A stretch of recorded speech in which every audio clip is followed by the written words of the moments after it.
আরব মামা, তুমি নাকি ফেসবুক পেজের জন্য টিকটক ভিডিও বানাচ্ছ? रुको जरा सबर তুমি करो। যেটা শুনেছো এটা ঠিক। বেসিক্যালি আমি মনে করো যে একজন সাধারণ পাবলিক হিসেবে বলতে পারো, ঠিক আছে। আশেপাশে অনেকে দেখছে, হ্যাঁ ঠিক আছে, যাও ওইদিকে যাও। যাই হোক গাইজ, এখন মনে করো যে আমি একজন সাধারণ পাবলিক হিসেবে তুমি আমাকে চিহ্নিত করে রাখতে পারো। ठीक है। কারণ আমি মানে ছোটকাল হতেই আমার একটা স্বপ্ন ছিল ডিফেন্সে যাওয়ার, যেহেতু পাইনি, অনেক ট্রাই করছি। দেখ, ব্যাপার না, কোনো আফসোস নেই, কারণ আমি একজন উদ্যোক্তা হওয়ার চেষ্টা করি, ঠিক আছে। এখন ভাই উদ্যোক্তা হইতে গেলে নিজের যেটুকু এক্সপেক্ট সেটুকু হারাই ফেলাতে হয়। কারণ আমি যেগুলো কাজ করি আমার ভিডিওতে দেখলেই বুঝবা। আর সেকেন্ড ভাই, আমি টিকটক করি না, মানে আমি ওইসব খুবই মানে খারাপ দৃষ্টিতে দেখতাম যে ভাই এরকম হাই হই করে কি ভাই, কি একটা অবস্থা।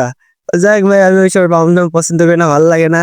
আমি একজন সামান্য মানে স্টুডেন্ট বলতে পারো, যেহেতু আমার এখন অনার্সে ভর্তি হওয়ার কথা ছিল, আমি হইনি। শুধুমাত্র আমার নিজের কাজ করার জন্য মানে উদ্যোক্তা হব, সে চেষ্টায় অনেক আকাঙ্ক্ষা রয়েছে।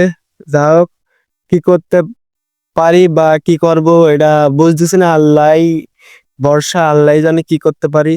তো এখন আমি হচ্ছে গিয়ে এইসব নিয়েই ভাবা চিন্তা করছি।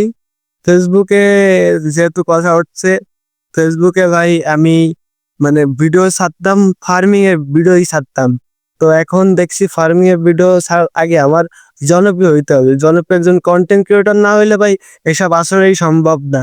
যেহেতু আমি মনে করেন যে একজন নিরীহ পাবলিক, আমাকে কেউ চেনে না, হ্যাঁ, সেজন্য আর কি ফেসবুকটাই আমার মেন পয়েন্ট। তার পাশাপাশি টিকটক অ্যাকাউন্টও খুলছি, যদি ওর থেকে ভাইরাল হই মনে হয় না হবো, তাও সর্বোচ্চ আকাঙ্ক্ষা চেষ্টা করে যাচ্ছি, যদি কোনো হইতে পারি।